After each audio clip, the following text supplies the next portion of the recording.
Anggota Komisi 7 DPR RI Mulyanto mengingatkan pemerintah untuk membuat aturan perizinan yang jelas pada sistem penjualan tandan buah segar sawit. Pasalnya, saat ini marak aksi jual TBS sawit petani ke Malaysia.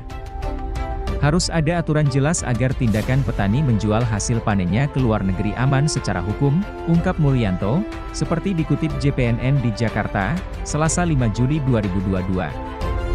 Selain itu, Mulyanto meminta pemerintah memaklumi sikap petani sawit karena harga komoditas tersebut anjlok di dalam negeri, sementara harga TBS di Malaysia masih bagus. Pemerintah harus mengatur soal ini dengan baik, agar kerja keras petani sawit menjadi optimal dan penerimaan negara juga bertambah.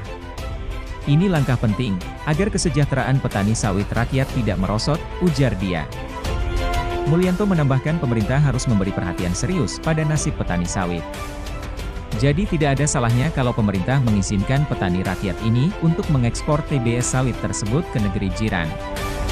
Selain itu, Mulyanto juga mendesak pemerintah untuk segera menata industri atau pabrik kelapa sawit. Pemerintah jangan hanya menggesa dan memfasilitasi ekspor CPO dari para pengusaha, sementara abai terhadap nasib petani sawit rakyat, jelas Mulyanto. Selama ini PKS tersebut yang membeli TBS dari petani sawit rakyat. Sekarang ini PKS sudah banyak yang menolak TBS dari petani, bahkan tidak sedikit PKS ini yang tutup. Akibatnya, harga TBS petani rakyat anjlok ke titik nadir. Kalau kondisi ini dibiarkan atau terlambat ditangani, maka tidak menutup kemungkinan industri sawit kita akan kolaps, tegas Pak Mul.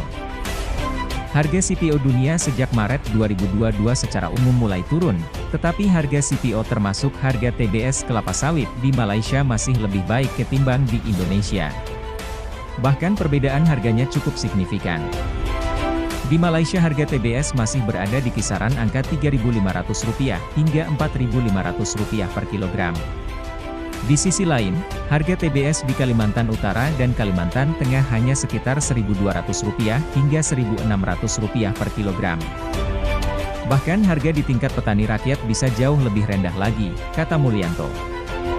Disparitas harga inilah yang diduga menjadi daya tarik ekspor TBS petani rakyat ke negeri tetangga Malaysia.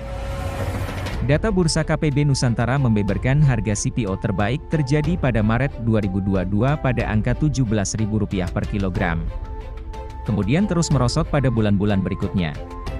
Sekarang harganya sudah di bawah Rp8.000 per kilogram.